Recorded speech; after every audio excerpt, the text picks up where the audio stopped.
بسم اللہ الرحمن الرحیم۔ السلام علیکم دوستو، آج میں آپ کے لیے ایک بہت ہی خوفناک کہانی لے کر آئی ہوں، لیکن کہانی شروع کرنے سے پہلے آپ دوستوں سے گزارش ہے، اگر آپ میرے چینل پر نئے ہیں تو اسے سبسکرائب کر لیجئے اور بیل آئیکن کو بھی دبا دیں تاکہ دلچسپ اور بہترین کہانیوں کا جو یہ سلسلہ ہے بر وقت آپ تک پہنچتا رہے۔ ارے جلدی چلو، دیر ہو جائے گی اور دھوپ بھی بہت تیز ہو جائے گی اور پھر اس 3 گھنٹے کی ڈرائیو کا تو پتہ ہی نہیں چلے گا۔ گرمی کی وجہ سے سارا مزہ خراب ہوگا۔ گھڑی کی طرف دیکھا تو جمعے کا دن اور صبح کے 9 بجے تھے۔ سارا اور ہاشم کراچی میں رہتے تھے۔ دونوں کی شادی کو 4-5 سال گزر چکے تھے۔ ہنسی خوشی زندگی گزر رہی تھی۔ سارا کے کئی مرتبہ کہنے کے بعد ہاشم اسے سیر و تفریح کے لیے لے جانے پر راضی ہوا۔ ان کے گھر سے ساحل سمندر کوئی 2.5-3 گھنٹے کی دوری پر تھا۔ سارا کے پرزور اصرار کے بعد ہی ہاشم مانا تھا۔ یہ ایک چھوٹا سا 3 دن کا ہالی ڈے پلان تھا۔ صبح سے ہی ہلکی ہلکی بارش ہو رہی تھی۔ یہ ہلکی ہلکی سہانی بارش ان کی لانگ ڈرائیو کو اور بھی خوبصورت بنا رہی تھی۔ ہاشم گاڑی ذرا سلو ہی چلا رہا تھا اور اچھی بات تو یہ تھی کہ اس بارش کی وجہ سے دھوپ کی اب ٹینشن نہ تھی۔ دوپہر 12 بجے کے قریب دونوں بیچ کے پاس ایک ہوٹل پہنچے۔ ہوٹل میں چیک ان سے پہلے انہوں نے باہر ایک بورڈ لگا ہوا دیکھا تھا جو پرانا ہونے کی وجہ سے جگہ جگہ سے اکھڑا ہوا تھا اور جس کے اوپر لکھا ہوا تھا دوپہر کے وقت بیچ پر نہ جائیں۔ سارا کو سمندر کا کنارہ بہت پسند تھا، اس لیے اس کو جب موقع ملتا وہ ہمیشہ ساحل پر جانے کے لیے ہاشم سے ریکویسٹ کرتی۔ بہت ٹائم کے بعد ہاشم نے آخر اس کی بات مان ہی لی۔ سارا نے دوپہر کے وقت ہی ہاشم سے سمندر کے کنارے جانے کی ضد کی۔ ہاشم کو چلنا ہی پڑا، اس کی سارا کے آگے ایک نہ چلی۔ بیچ پر پہنچ کر ایسا خوبصورت منظر انہوں نے پہلے کبھی نہ دیکھا، لیکن حیرانگی کی بات تو یہ تھی کہ بیچ پر ان کے سوا کوئی نہ تھا، نہ چرند پرند نہ جانور، دور دور تک کوئی نظر نہ آ رہا تھا، طرف سنسان ہی تھا۔ دونوں کو دور سے ایک آدمی اپنی طرف دکھائی دیا۔ قریب پہنچنے پر پتہ چلا کہ وہ ایک فوٹوگرافر ہے۔ انہوں نے فوٹوگرافر سے بہت سی تصویریں بنوائیں۔ فوٹوگرافر نے انہیں پرنٹ دینا چاہے، لیکن ہاشم نے کہا ہم فلاں ہوٹل میں ہیں۔ ہوٹل کا نام بتاتے ہوئے اسے کہا کہ وہ ہوٹل آ کر اسے میموری کارڈ وہیں پر دے دے۔ فوٹوگرافر کو ہوٹل کا ایڈریس دیا، جہاں ہوٹل کا سٹاف سارا کو بڑی عجیب نظروں سے دیکھ رہا تھا۔ سٹاف کے اس رویے سے سارا اور ہاشم میں بحث ہوئی کہ مجھے اس ہوٹل میں نہیں سٹے کرنا۔ یہ لوگ مجھے بہت عجیب سی نظروں سے دیکھ رہے ہیں کہ جیسے انہوں نے دیکھا ہی کسی کو پہلی بار ہو۔ لہٰذا نتیجہ یہ ہوا کہ دونوں نے ہوٹل چھوڑ دیا اور باہر نکل آئے۔ ہوٹل سے ابھی باہر ہی آئے تھے کہ انہیں وہی فوٹوگرافر ملا۔ وہی فوٹوگرافر انہیں کسی دوسرے ہوٹل میں لے گیا۔ ہاشم نے اسے میموری کارڈ لے کر لیپ ٹاپ میں تصویریں کاپی کرنے لگا۔ ابھی وہ یہ کام کر ہی رہا تھا اور کیمرہ مین لابی میں اس کا ویٹ کر رہا تھا۔ تبھی ہاشم نے جب فوٹوگرافز کو دیکھا تو اس کی حیرت کی انتہا نہ رہی۔ فوٹوگرافز کو دیکھ کر ہاشم کو زور کا جھٹکا لگا۔ تبھی وہ تیزی سے فوٹوگرافر کے پاس آیا اور کیمرہ مین نیچے تھا ہی نہیں، کوریڈور خالی سائیں سائیں کر رہا تھا۔ ہاشم اور سارا نے بڑے عرصے بعد ایک پکنک کا پروگرام بنایا تھا۔ بیچ پر پہنچنے پر انہیں ایک فوٹوگرافر ملا جس نے ان کی بہت زیادہ تصویریں کھینچی۔ ہوٹل پہنچنے پر وہ ان تصویروں کو ہاشم اپنے لیپ ٹاپ میں کرنے لگا، لیکن اچانک سے وہ تصویروں کو دیکھ کے حیران رہ گیا۔ اور لابی میں کھڑے فوٹوگرافر کے پاس پہنچا جو کہ وہاں موجود نہیں تھا۔ جو تصویریں کھینچی گئی تھی وہ دریا کنارے کی ہرگز نہیں تھی۔ وہ تصویریں ان کے گھر سے لے کر اب تک کے تمام واقعات کی تصویریں تھیں، جہاں وہ رکے، جہاں انہوں نے چائے پی اور جو سامان وغیرہ لیا۔ اس کا مطلب کہ یہ فوٹوگرافر ان کا بہت ٹائم سے پیچھا کر رہا تھا، لیکن کیوں، یہ کسی کو پتہ نہیں تھا۔ قاسم سارا کو ہوٹل میں سوتا چھوڑ کر پولیس اسٹیشن گیا، سارا معاملہ کہہ سنایا اور پولیس اس کے ساتھ دریا کنارے پہنچی تاکہ معاملات کا جائزہ لیا جا سکے۔ دریا کنارے جہاں کچھ دیر پہلے کوئی بھی نہ تھا، ہر طرف سنسان اور ویرانی تھی، اب وہ کھچا کھچ بھر گیا تھا، جیسے مانو کوئی وہاں میلہ لگا ہو۔ شاید یہ اتنا رش شام کی وجہ سے تھا کہ لوگ شام ہونے پر دریا کنارے کا رخ کرتے تھے، اور وہاں فوٹوگرافر اتنے زیادہ تھے کہ ان میں سے اس ایک فوٹوگرافر کو ڈھونڈنا جیسے ریت میں سے سوئی ڈھونڈنے کے برابر تھا۔ بہت دیر تلاش کرنے کے بعد بھی جب انہیں وہ فوٹوگرافر نہیں ملا تو انہوں نے اس فوٹوگرافر کا حلیہ کنفرم کیا اور معلومات ملنے پر آپ کو بتائیں گے، یہ کہہ کر وہ ہاشم کو یہ کہہ کر چلے گئے۔ ہاشم جب اپنے ہوٹل پہنچا تو سٹاف نے اس کو بتایا، سر، کوئی آپ سے ملنے آیا تھا لیکن آپ اپنے روم میں موجود نہیں تھے۔ اس نے یہ میموری کارڈ آپ کے لیے دی ہے، اس لیے میں نے لے کر رکھ لی تھی۔ ہاشم کے دماغ میں صرف ایک ہی سوال اٹھ رہا تھا کہ اب اس میموری کارڈ میں کیا ہوگا۔ کمرے میں آ کر ہاشم نے میموری کارڈ کو لیپ ٹاپ میں لگایا۔ لیپ ٹاپ میں لگاتے ہی جو تصویریں سامنے آئیں، دیکھ کر اسے یقین نہیں ہو رہا تھا کہ وہ کیا دیکھ رہا ہے۔ یہ ساری تصویریں ہاشم کی ہوٹل سے نکلتے وقت سے لے کر تھانے اور پھر دریا کنارے پر اس فوٹوگرافر کی تلاش میں لی گئی تھی۔ ہوٹل واپس آ کر سٹاف سے ملنے اور یہاں تک کہ سٹاف سے میموری کارڈ لینے تک کی تصویریں اس میں موجود تھیں، اور آخری تصویر وہ تھی جب وہ اپنے لیپ ٹاپ پر بیٹھا ان تصویروں کو دیکھنے والا تھا۔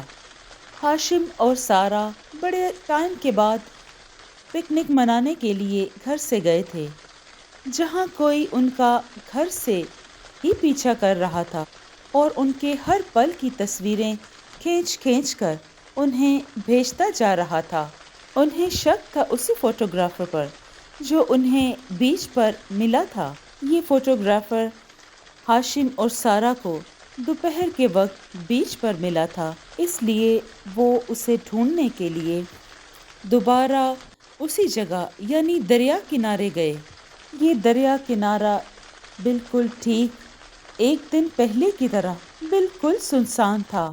تھوڑی ہی دیر کے بعد ہاشم کو وہی فوٹوگرافر دور سے ان کی طرف دوڑتا ہوا آتا دکھائی دیا۔ وہ بولا، ارے سر، آپ بنا بتائے ہوٹل چھوڑ کر کہاں چلے گئے تھے؟ لیجئے، آپ کی ساری فوٹوگرافز اس میموری کارڈ میں ہیں۔ آپ کون سے ہوٹل میں جائیں گے مجھے بتا دیجئے تاکہ میں وہاں آ کر آپ کو ساری تصویریں دے جاؤں گا۔ اس کا سانس بری طرح سے پھول رہا تھا۔ ہاشم نے اس کی ایک بات پر توجہ نہ دی اور فوراً سے فون پولیس کو لگایا۔ وہ بھاگ نہ پائے اس لیے ہاشم نے اس کو مضبوطی سے پکڑ رکھا تھا۔ ہاشم کو قدرے سکون بھی تھا کہ اب وہ اس نتیجے پر پہنچے گا کہ یہ شخص ایسا ان کے ساتھ کیوں کر رہا تھا کہ اس نے مضبوطی سے اس کو پکڑ رکھا تھا۔ پولیس بھی دریا کنارے پہنچی تو انہوں نے اس آدمی کو گرفتار کیا اور جاتے ہوئے ہاشم سے کہا، آپ آرام سے ہوٹل جائیے، ہم اس سے معلومات حاصل کر کے آپ کو فون پر ہی بتائیں گے۔ ہاشم جیسے ہی ہوٹل پہنچا، ریسیپشن پر ایک اور میموری کارڈ اس کا انتظار کر رہا تھا۔ کیمرہ مین کو تو پولیس نے پکڑ لیا تھا، اب یہ کارڈ کون دے کر گیا ہوگا؟ بہت سارے سوال اس کے دماغ میں اٹھ رہے تھے۔ اس نے فوراً وہ میموری کارڈ لیا اور دوڑتے ہوئے کمرے میں گیا اور اپنے لیپ ٹاپ میں لگا کر دیکھنے لگا۔ اے سی کی ٹھنڈ میں بھی ہاشم کو پسینے آنے لگے۔ میموری کارڈ میں 2 فولڈر تھے، جو ایک ٹوڈے کے نام سے تھا اور ایک ایکسٹرا کے نام سے۔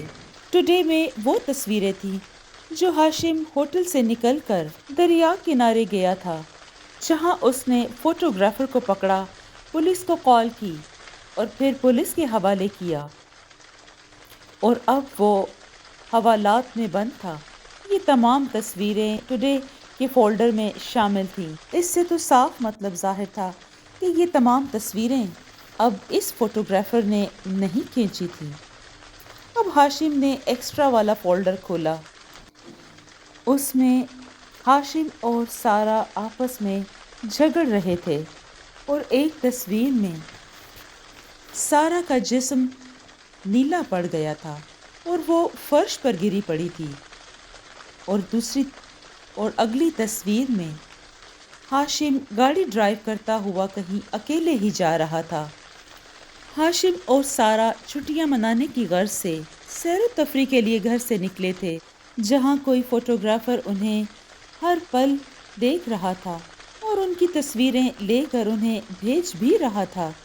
حیرت اور خوفناک بات تو یہ تھی، اس نے کچھ تصویریں ایسی بھی بھیجی تھیں جو ان کی زندگی میں آگے آنے والے واقعات پر مبنی تھی۔ کیمرہ مین کے دیے گئے میموری کارڈ میں ایکسٹرا نام کے فولڈر میں ایک تصویر تھی جس میں سارا کا جسم نیلا پڑ گیا تھا اور وہ زمین پر گری پڑی تھی، اور ایک آخری تصویر میں ہاشم اکیلے ہی گھر جا رہا تھا۔ ہاشم ابھی ان تصویروں کو دیکھ ہی رہا تھا کہ سارا نے اس کے آگے وہ تصویریں رکھیں جن میں وہ اپنی گرل فرینڈ کے ساتھ تھا، جس میں اس کا سچ اس کے سامنے تھا۔ ہاشم پر حیرتوں کے پہاڑ ٹوٹے۔ پھر سنبھلتے ہوئے اس نے سارا سے کہا، اچھا ہوا سارا جو تمہیں یہ پتہ چل گیا، ویسے بھی میں تمہیں یہاں اسی لیے لایا تھا کہ میں تمہیں بتا سکوں، میں اب اور تمہارے ساتھ نہیں رہ سکتا، اب میں تمہیں ڈیورس دینے والا ہوں۔ سارا ہاشم کے منہ سے یہ سب باتیں سن کر دکھ سے پاگل ہو رہی تھی۔ وہ بری طرح رو اور چلا رہی تھی۔ پھر آخر روتے روتے اپنے آنسو پونچھتے ہوئے وہ باتھ روم میں چلی گئی۔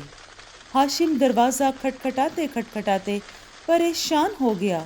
سارا، دروازہ کھولو، سارا مجھ سے بات کرو، مجھے تم سے بات کرنی ہے، سارا پلیز دروازہ کھولو۔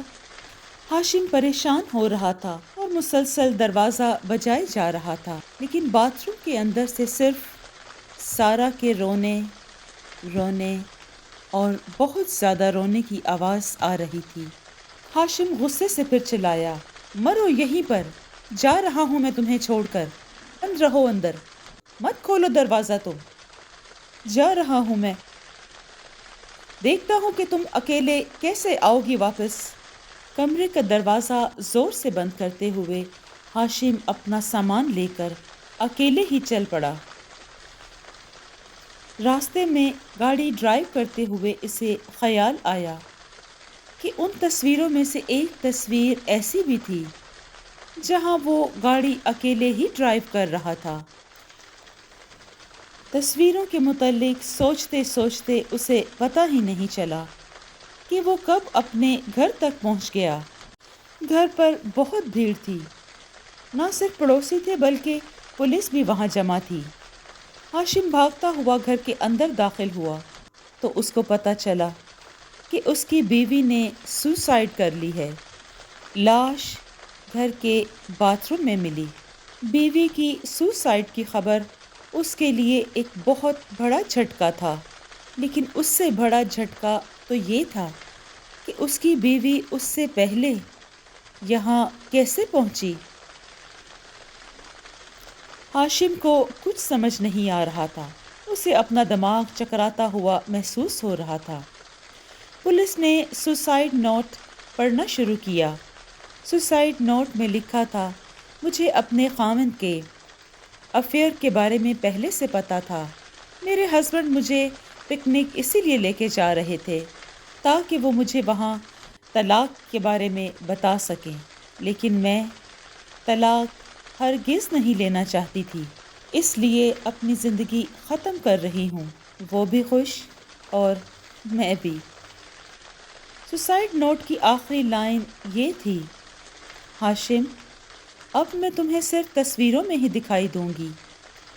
پوسٹ مارٹم کی رپورٹ سے پتہ چلا کہ سارہ کی موت جمعے کے دن صبح 8 بجے ہوئی تھی۔